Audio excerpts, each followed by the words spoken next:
अभी अभी शिक्षा मंत्री जी एक बयान दिया हमारे उसमें कि वो कहते हैं कि अभी भी हम आपके छुट्टियों के लिए विचार कर रहे हैं। तो मैं माननीय शिक्षा मंत्री जी से ये कहना चाहूंगा कि यहाँ इतने 1600 की संख्या में जो अतिथि शिक्षक मौजूद हैं, वो मात्र आपसे संडे की छुट्टी लेने नहीं आए हैं, वो अपनी 11 वर्ष की तपस्या को भुनाने आए हैं और उनकी सिर्फ एक ही मांग है सर, संविलियन की मांग। अधिक से अधिक साथी हैं जिनका उम्र लगभग पार हो चुका है, तो अभी जो एग्जाम निकलेगा उसमें हम एग्जाम दिलाने के काबिल भी नहीं रहेंगे। सबका संदेश। आइए बढ़ते हैं आज की बड़ी खबर की ओर।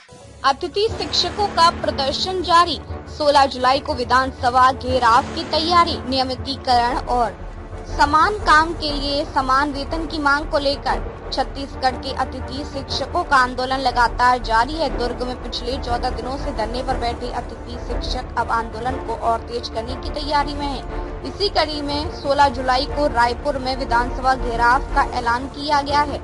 दुर्ग के हिंदी भवन के सामने पिछले 14 दिनों से अतिथि शिक्षक अपनी विभिन्न मांगों को लेकर धरना प्रदर्शन कर रहे हैं। शिक्षकों का कहना है कि वो लंबे समय से नियमितीकरण और समान कार्य के बदले समान वेतन की मांग उठा रहे हैं, लेकिन अब तक सरकार की ओर से कोई ठोस पहल नहीं की गई है। शिक्षा मंत्री गजेंद्र यादव का स्थानीय निवास दुर्ग में होने के कारण शिक्षक लगातार उनसे बातचीत के जरिए समाधान की उम्मीद लगाए बैठे हैं। हालांकि मार्गों पर सकारात्मक निर्णय नहीं होने से शिक्षकों में नाराजगी बढ़ती जा रही है। अब संगठन ने 16 जुलाई को रायपुर में विधानसभा घेराव कर सरकार तक अपनी आवाज पहुंचाने की रणनीति बनाई है। आंदोलन में पुरुष शिक्षकों के साथ बड़ी संख्या में महिला अतिथि शिक्षक भी लगातार डटी हुई हैं। लंबे समय से धरने पर बैठे रहने के कारण कई शिक्षकों की तबीयत भी प्रभावित होने लगी है। इसके बावजूद उनका कहना है कि जब तक उनकी मांगों पर निर्णय नहीं होता तब तक आंदोलन जारी रहेगा। सर, पिछले 14 दिनों से यहाँ पर है ना, राज्य अतिथि शिक्षक संघ अपनी मांगों को लेकर के अनिश्चितकालीन हड़ताल पर बैठे हैं सर। आज तक सरकार की तरफ से कोई भी प्रतिनिधि हमारा सुध लेने नहीं पहुंचे हैं सर। हमारी सरकार से सिर्फ एक ही मांग है सर, संविलियन की मांग है, और सरकार जल्द से जल्द हमारी मांगों पर संज्ञान ले, हमारी मांगों को पूरा करे, ताकि हम भी अपने उत्तरदायित्वों का निर्वहन अच्छे से कर सके। सर, सरकार की तरफ से अभी अभी शिक्षा मंत्री जी एक बयान दिया हमारे उसमें कि वो कहते हैं कि अभी भी हम आपके छुट्टियों के लिए विचार कर रहे हैं। तो मैं माननीय शिक्षा मंत्री जी से ये कहना चाहूंगा कि यहाँ इतने 1600 की संख्या में जो अतिथि शिक्षक मौजूद हैं, वो मात्र आपसे संडे की छुट्टी लेने नहीं आए हैं, वो अपनी 11 वर्ष की तपस्या को भुनाने आए हैं और उनकी सिर्फ एक ही मांग है सर, संविलियन की मांग है। क्योंकि स्कूल शिक्षा विभाग में मात्र केवल अतिथि शिक्षक ही एक ऐसे शिक्षक है जो अनियमितता का शिकार है सर।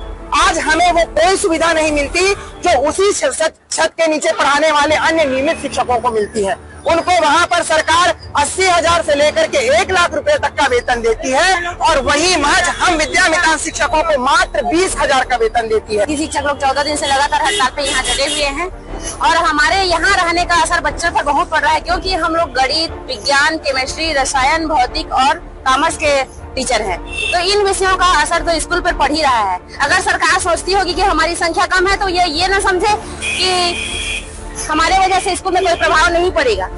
तो हम लोग जो 14 दिन से हड़ताल किए हैं, कल हमारा एक बृहद रैली हुआ था, इससे हम सरकार को ये बताना चाहते हैं कि हमारे नियमितीकरण संविलियन को जल्द से जल्द वो पूरा करें हमारी मांगों को, और हमको स्कूल जाने का आदेश प्रदान करें। और मैं आपको ये बताना चाहूंगी कि हमारे जो अधिक से अधिक साथी हैं जिनका उम्र लगभग पार हो चुका है। बच्चों को हम लोगों की ज्यादा जरूरत है, सरकार हम लोगों के ऊपर संज्ञान नहीं ले रही है। 14 दिन से हो गए लगातार हम लोग हड़ताल पर बैठे हुए हैं। तो अगर सरकार हमसे आकर बात नहीं कर सकती तो हमारे प्रतिनिधियों को बुलाकर हम लोगों से बात कर सकती है। अगर संविलियन का रास्ता सरकार हम लोगों के नहीं निकाल पा रही है तो हम हमारे प्रतिनिधि लोग संविलियन का रास्ता निकाल देंगे। हम लोगों को सरकार जल्दी से संविलियन का सौगात दे दे, हम लोग अपना स्कूल जाएंगे, बच्चों को पढ़ाएंगे।